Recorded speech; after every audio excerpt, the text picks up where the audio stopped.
శ్రీ సాయినాథాయ నమః. 20వ అధ్యాయం.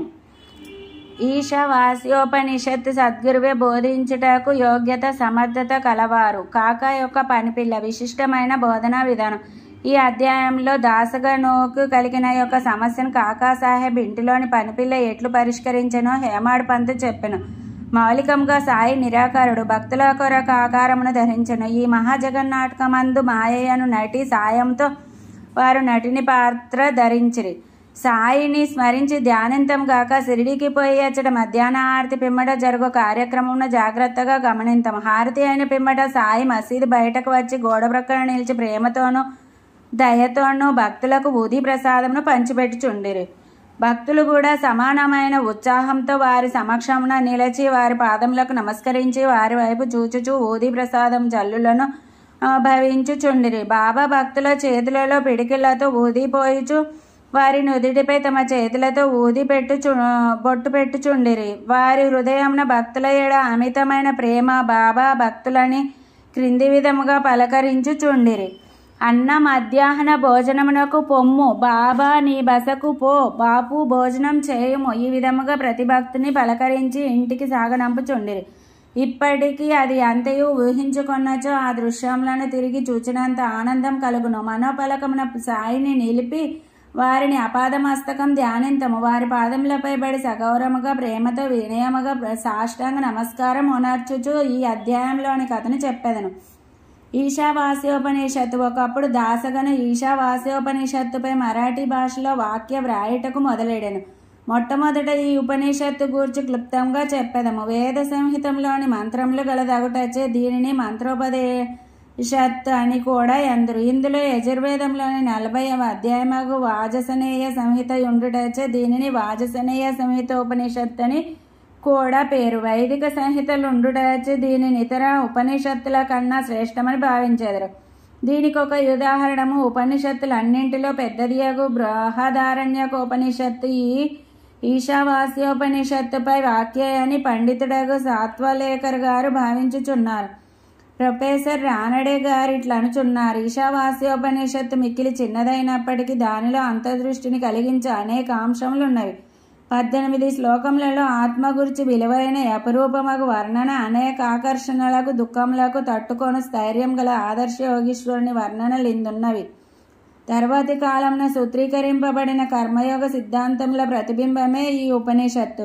తుదకు జ్ఞానమునకు కర్మలకు సమన్వయముగానున్న సంగతులు చెప్పబడినవి. జ్ఞాన మార్గమును కర్మయోగమును సమన్వయం చేసి చెప్పుట ఈ ఉపనిషత్తులోని సారాంశము. ఇంకొక చోట వారిట్లని ఈశావాస్యోపనిషత్తులోని కవిత్వం, నీతి, నిగుఢతత్వం, వేదాంతముల మిశ్రమం, పైవర్ణమును బట్టి ఈ ఉపనిషత్తును మరాఠీ భాషలోనికి అనువాదం చేయట ఎంతో కష్టమో ఊహించవచ్చును.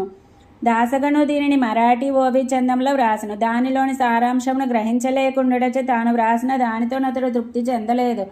అతడు కొందరు పండితులను అడిగిన వారితో చర్చించను, కానీ వారు సరైన సమాధానం ఇయ్యకుండిరి. కావున దాసగను కొంతవరకు వికల మనస్కుడయ్యను. సద్గురువే బోధించుటకు యోగ్యత సమర్థత గలవారు. ఈ ఉపనిషత్తు వేదముల యొక్క సారాంశం. ఇది ఆత్మ సాక్షాత్కారమునకు సంబంధించిన శాస్త్రం. ఇది జనన మరణములచే బంధంలోని తెగగొట్టు ఆయుధం లేదా కత్తి. ఇది మనకు మోక్షమును ప్రసాదించును. కనుక ఎవరైతే ఆత్మ సాక్షాత్కారం పొంది ఉన్నారో ఎట్టివారే ఈ ఉపనిషత్తులోని అసలు సంగతులు చెప్పగలరని అతడు భావించను. ఎవరునూ దీనికి తగిన సమాధానము ఇవ్వనప్పుడు దాసగను సాయిబాబా సలహా పొంద నిశ్చయించుకొనెను. అవకాశం దొరకగానే షిరిడీకి పోయి సాయిబాబాను దర్శించి వారి పాదములకు నమస్కరించి ఈశావాస్యోపనిషత్తును అర్థం చేసుకొనుటలో తన కష్టంలో చెప్పి సరి అయిన అర్థమును బోధింపమని వేడుకొనెను. సాయిబాబా ఆశీర్వదించి ఇట్లాను, తొందరపడవద్దు, ఈ విషయంలో నెట్టి కష్టమూ లేదు.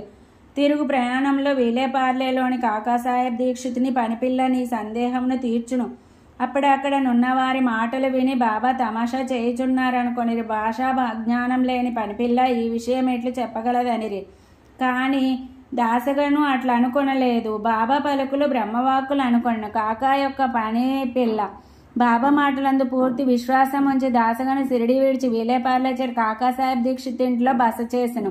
ఆ మరుసటి దినం ఉదయం దాసగను నిద్ర నుంచి లేవగానే ఒక పేద పిల్ల చక్కని పాటను మిక్కిలి మనోహరముగా పాడుచుండెను. ఆ పాటలోని విషయం ఎర్రచీర వర్ణనం. అది చాలా బాగుండెననియో, దాని కుట్టుపని చక్కగా నుండెననియో, దాని అంచుల చివరలు చాలా సుందరంగా నుండెననియో ఆమె పాడుచుండెను.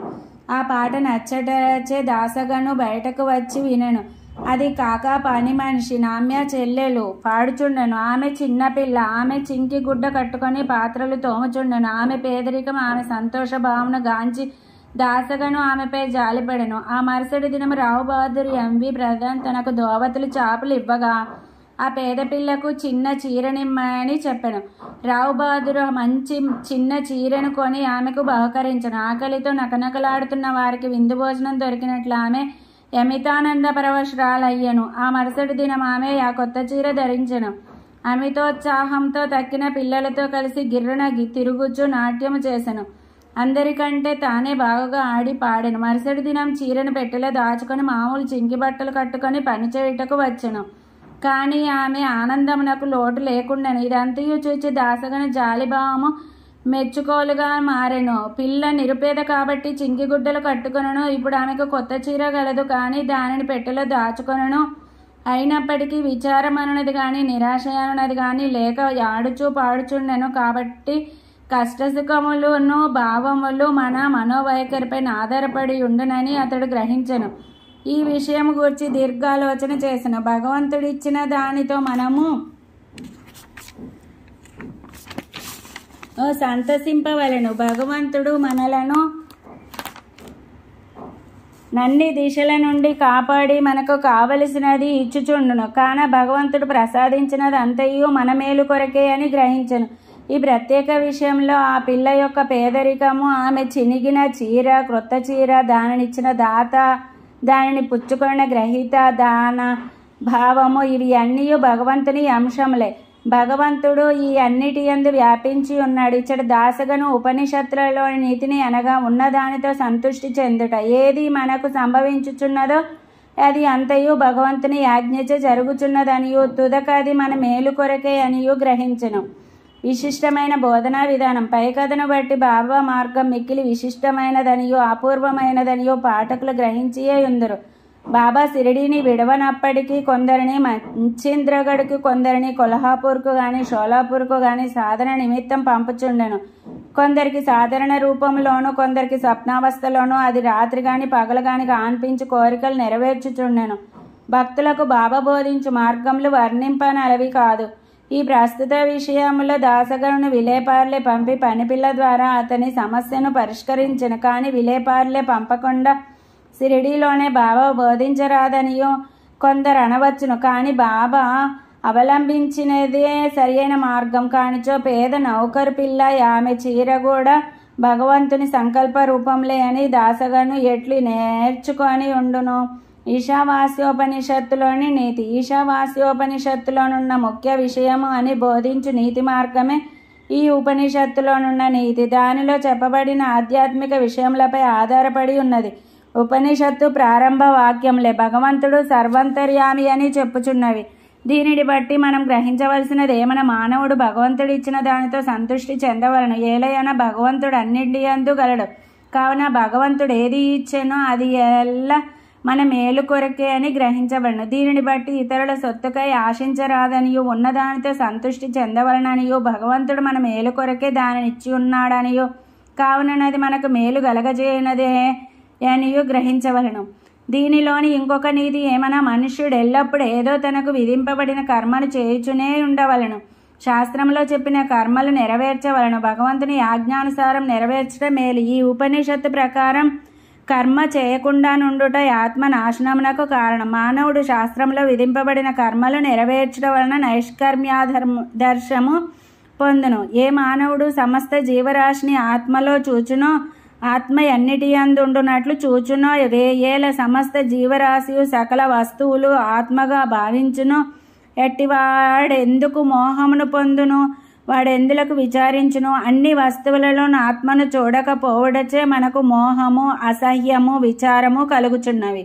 ఎవడైతే సకల వస్తు కోటిని ఒక్కటిగా భావించునో, ఎవనికైతే సమస్తం ఆత్మ యగునో, అతడు మానవులు పడు సామాన్య బాధలకు దుఃఖ వికారములకు లోనుగాడు. 20వ అధ్యాయం సంపూర్ణం. సద్గురు శ్రీ సాయినాథార్పణమస్తు. శుభం భవత్. Thanks for watching Devotional Updates channel. Please like, share and subscribe to this channel for more updates. Thank you.